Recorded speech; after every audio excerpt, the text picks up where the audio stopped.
Okay தொடங்குவோம். என்ன உறவுகளுக்கும் உயிர்களுக்கும் வணக்கம். நான் உங்கள் ஊர்க்குருவி. நாங்கள் எனக்கு எங்கே வந்திருக்கோம்னு சொன்னால் பருத்துறை கொடிகாம ரோட்டில் நாங்கள் வந்திருக்கிறோம். மெயின் சொன்னால் இங்கே வெள்ளை காடாக மாறி இருக்கு பாருங்க. அந்த அளவுக்கு மழை அடிச்சு பெஞ்சு கொண்டிருக்கு. ஓகே, என்னால் நிற்க முடியல, அந்த அளவு காற்று அடிச்சிட்டு இருக்கு.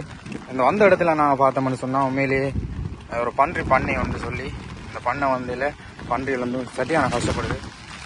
அந்த அளவுக்கு உண்மையிலேயே பாவம் அந்த பன்றிகள் எல்லாம் எவ்வளோ கஷ்டப்படுதுன்னு பாருங்க.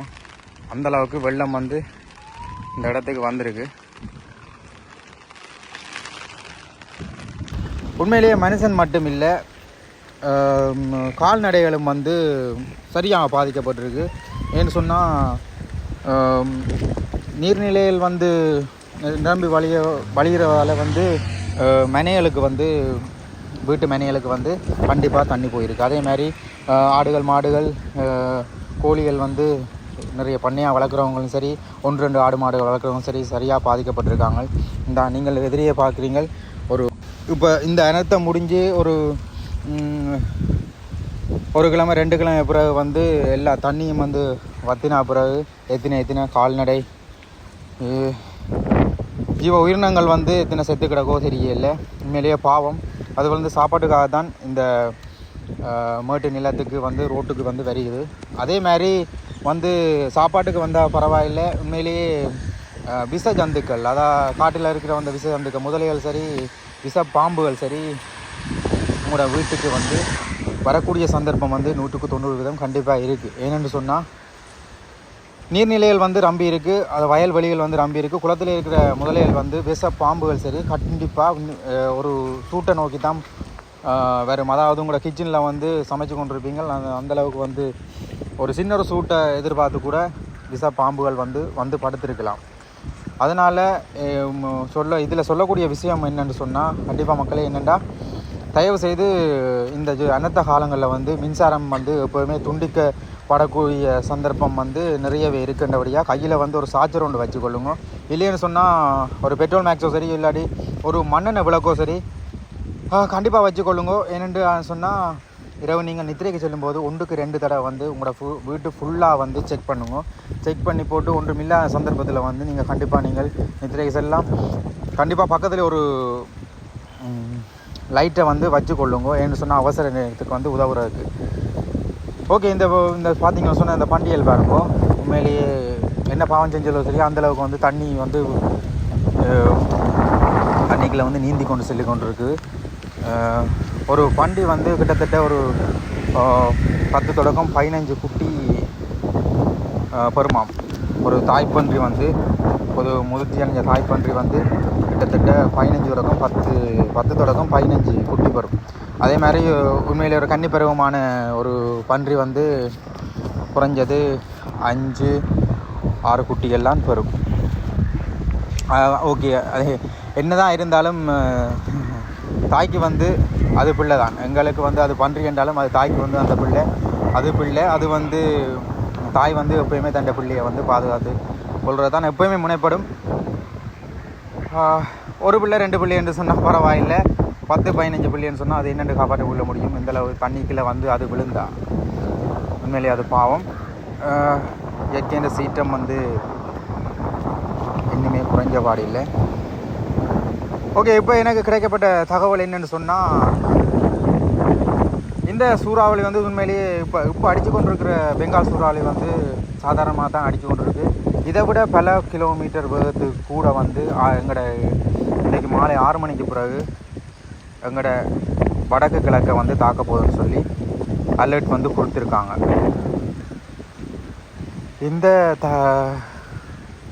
இந்த காற்றுக்கு எங்களால் தாங்க முடியலை. இனி வரும் பெரிய காற்றுக்கு நாங்கள் என்னென்னு சமாளிக்க போகிறோமோ, என்னென்ன மக்கள் சமாளிக்க போகிறாங்களோ தெரியல. அந்தளவுக்கு மக்கள் பல கரையோர பிரதேசங்கள் இடம்பெயர்ந்து கொண்டிருக்காங்க. நிறைய ஸ்கூலில் நிறைய ஆலயங்களில் தங்கியிருக்காங்க. உண்மையிலேயே சரியான ஒரு கொடுமையான விஷயம். தங்களோட இடத்த விட்டுட்டு இடம்பெயர்ந்து மழை வெள்ளத்துக்காக இன்னொரு இடத்துக்கு செல்றன்றது சரியான ஒரு கொடுமையான ஒரு விஷயம். இயற்கையை தடுக்க முடியாது. அதனால் சரி, ஓகே. உடைமைகள் போனாலும் பரவாயில்லை, உயிர் என்றாலும் கவலை கொள்ள வேண்டும் மட்டும் தான் அதிகாரிகள் வந்து விரைந்து செயல்படுறாங்க.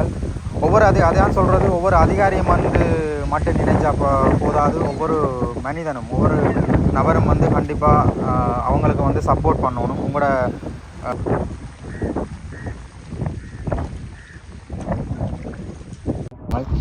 நீங்கள் எதிரியே பார்க்குறீங்கள், ஒரு பன்றியும் ஒரு தாய்ப்பன்றியும் தாய்ப்பன்றிய குட்டிகளும் வந்து ரோட்டுக்கு போய்கொண்டிருக்கு பாருங்கோ. ஒரு கிட்டத்தட்ட ஒரு 10 குட்டி வரும் இந்த தாய்ப்பன்றி. உண்மையிலே அந்த தண்ணிக்குள்ளே வந்து அந்த தாய்ப்பன்றி விழுந்தால் தப்பிடும். ஆனால் இந்த சின்ன குட்டிகள் வந்து விழுந்தால் தப்பாது. ஓகே, இப்படியே நாங்கள் அந்த பன்றிரண்டு அவல நிலையில் பார்த்துக்கொண்டு நாங்கள் என்னாலே ஒன்றும் செய்ய முடியாது, தூக்கி கொண்டு கரையில் கொண்டு விட முடியாது. இப்படியே பார்த்துக்கொண்டு நாங்கள் வந்து இப்படி எங்கே போகிறோம்னு சொன்னால் பருத்துறையின் கள நிலவரத்துக்கு தான் நாங்கள் போகிறோம். வாங்க அப்படியே போவோம்.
लोड फुल्ला वेळ स्पीड वेळ मंदी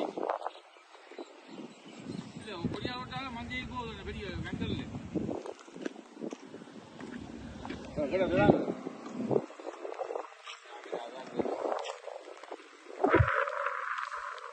ஓகே, இப்படியே வந்து நாங்கள் பருத்துறை கள நிலவரம் பார்க்குறது தான் நாங்கள் போகிறோம். ஓகே, நாங்கள் அப்படியே வாங்க போவோம். உங்களுக்கு ஒரு சின்ன விஷயம் ஒன்று சொல்லணும். பருத்துறை ஆதார வைத்திய சாலை வந்து உண்மையிலேயே அலர்ட்டாக இருக்காங்க. என்ன சொன்னால் அங்கே அதிகாரிகள் வந்து சில விடயத்தை வந்து சொல்லியிருக்காங்க. அவசர சிகிச்சை பிரிவு, அனைத்து முகாமைத்துவ பிரிவு வந்து தயார் நிலையில் இருப்பதாக தெரிவிச்சிருக்காங்க. 24 மணி நேர சேவையாக வந்து நீங்கள் ஆம்புலன்ஸுக்கு வந்து 1990 என்ற இலக்கத்துக்கு வந்து நீங்கள் அழைக்கலாம்.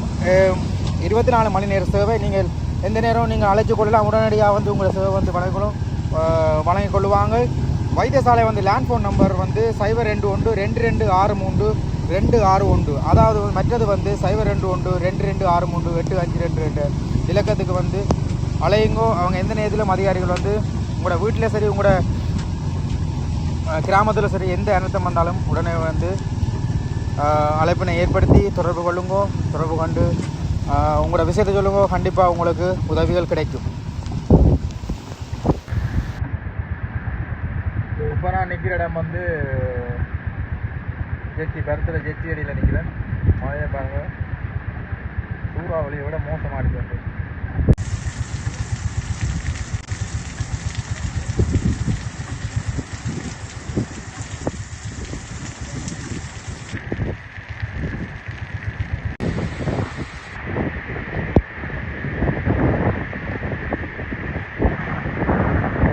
ஃபுல்லாகவே வந்து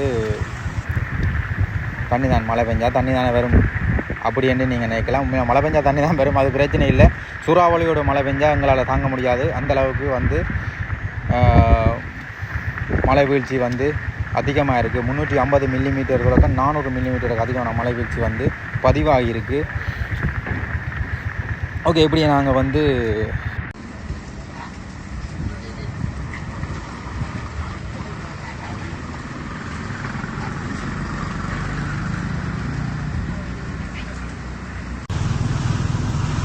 அட கடவுளே, என்ன கொடுமையாடாப்பா இது. என்னால் சத்தியமாக வந்து வீடியோ எடுக்க முடியலை. ஏன்னு சொன்னால் அந்தளவுக்கு வந்து காற்று வந்து சரியான மோசமாக வந்து அடித்து கொண்டிருக்கு. மழையோட வந்து காற்று அடித்து கொண்டிருக்கோடையா வீடியோ எடுக்க முடியல. உண்மையிலே நான் இந்த வீடியோ எடுக்க கொண்டு வாங்கினா இந்த குடையை கூட முடிச்சுட்டு அந்தளவுக்கு வந்து காற்று வந்து சரியான வேகமாக வந்து அடித்து கொண்டிருக்கு. என்னால் உண்மையிலே நிற்க முடியல. தயவுசெய்து என்ன மன்னித்து கொள்ளுங்க. இந்த வீடியோ வந்து நான் முடித்துக்கொள்கிறேன். ஓகே, நான் வீட்டை போகிறேன். இந்த எங்களோட நாட்டு மக்களுக்கு எந்த ஒரு உயிர் அசம்பாவிதம் நடக்கக்கூடாது கடவுளை வேண்டிக் கொண்டு வந்து இந்த வீடியோ வந்து நான் முடிக்க போகிறேன். நாளைய கால நிலவரத்திலிருந்து உங்களிடம் விடைபெறுகிறது நான் உங்கள் ஊர்க்குருவி. டாட்டா, பாய் பாய்.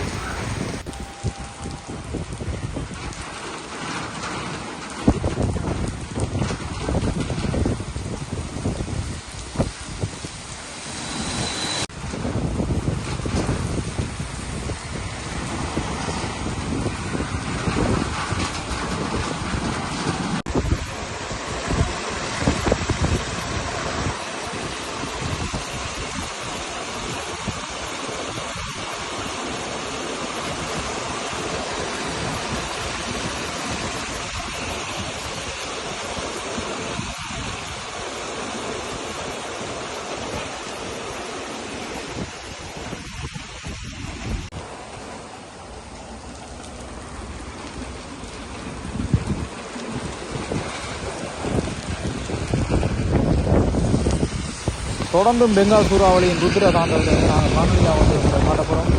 அதுக்கு எங்கள் சேனலை வந்து சப்ஸ்கிரைப் பண்ணி சப்போர்ட் தாங்க. கண்டிப்பாக ஃபுல் வீடியோ உங்களுக்காக.